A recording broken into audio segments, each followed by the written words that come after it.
Intraday Nifty and bank Nifty के levels. इसके अलावा आपको रेकमेंड करेंगे 5 स्टॉक्स और साथ ही उन स्टॉक्स के बारे में भी आपको बताएंगे जो हमने आपको रेकमेंड किए थे इससे पहले। इसके अलावा कुछ इंपॉर्टेंट स्टॉक्स से रिलेटेड न्यूज एंड अपडेट्स पर भी नजर डालेंगे। लेकिन आगे बढ़ने से पहले अगर अभी तक आपने हमारे चैनल को सब्सक्राइब नहीं किया तो जरूर कर लें।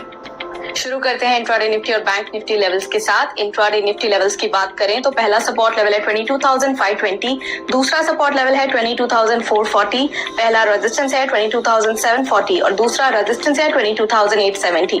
इसके अलावा इंट्राडे बैंक निफ्टी लेवल्स की बात करें तो पहला सपोर्ट लेवल है 49,100, दूसरा सपोर्ट लेवल है 48,800, पहला रेजिस्टेंस है 49,830 और दूसरा रेजिस्टेंस है 50,270।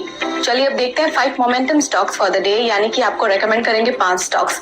होल्डिंग पीरियड है 7 to 10 डेज इन स्टॉक्स का। सो सबसे पहले स्टॉक है JSW एनर्जी। यहाँ पर बुलिश मोमेंटम है तो आप इसे बाय कर सकते हैं 630 पर। स्टॉप लॉस लगा सकते हैं 605, पहला टारगेट 655 और दूसरा टारगेट 680 पर रख सकते हैं। अगला स्टॉक है M&M। यहाँ पर रेजिस्टेंस ब्रेकआउट है, बाय कर सकते हैं 2157 पर। स्टॉप लॉस 2093, पहला टारगेट 2221 और दूसरा टारगेट 2280 पर रख सकते हैं। अगला स्टॉक है PFC। यहाँ पर वॉल्यूम स्पर्ट है, बाय कर सकते हैं 442 पर। स्टॉप लॉस 426, पहला टारगेट 458 और दूसरा टारगेट 472। अगला स्टॉक एक्साइड इंडस्ट्रीज लिमिटेड, ये on the verge of breakout है तो आप इसे बाय कर सकते हैं 473 पर। स्टॉप लॉस 454, पहला टारगेट 492 और दूसरा टारगेट 510। इसके अलावा है बिरला सॉफ्ट। यहाँ पर बियरिश पैटर्न है तो आप इसे सेल कर सकते हैं 656 पर। स्टॉप लॉस 672 लगा सकते हैं, पहला टारगेट 640 और दूसरा टारगेट 623।